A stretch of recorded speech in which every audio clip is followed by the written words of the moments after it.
やっておきたい英語長文500 3. 緑の革命 From 1950 to 1980, the so-called Green Revolution swept the world.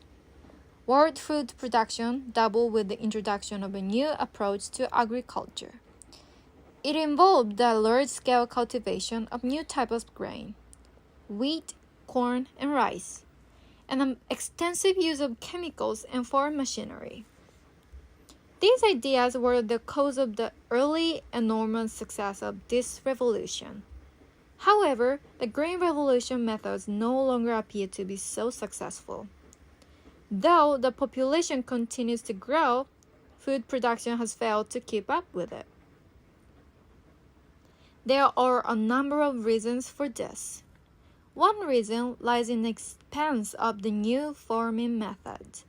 The new kinds of grain produce much more than traditional grains, but only under certain conditions. In order to get maximum production, farmers must use large amounts of expensive chemical fertilizers. They also need to use expensive chemical insecticides since the new grains are more easily damaged by insects.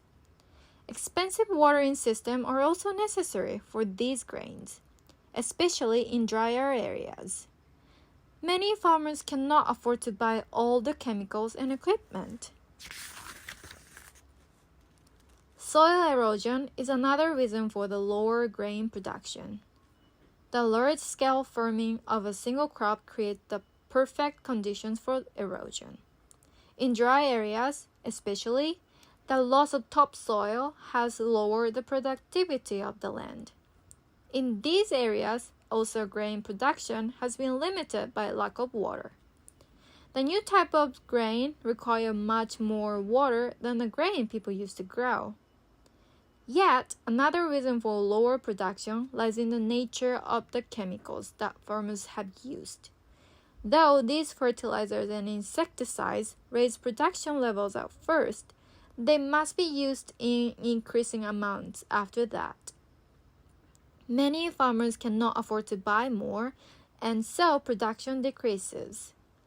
These chemicals have other effects that are expensive in the long run. They flow into the groundwater, causing pollution and health problems. As people learn about these problems, they put pressure on farmers to further limit their use of chemicals.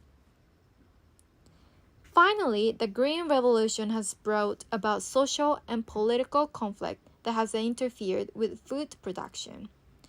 The problem lies in the cost of the new agricultural methods. Only the larger landowners can afford to make the necessary investments for maximum production of the new grains. With their profits, the large landowners then buy land from the smaller farmers. This way, the large landowners become ever richer and the number of landless poor people increases. Social tensions naturally increase in this situation. Clearly, it is time to question the methods of the Green Revolution. Governments and farmers need to look at the overall picture and long-term effects. They need to find new methods that will better meet the needs of the world's hungry people and that will also be less harmful.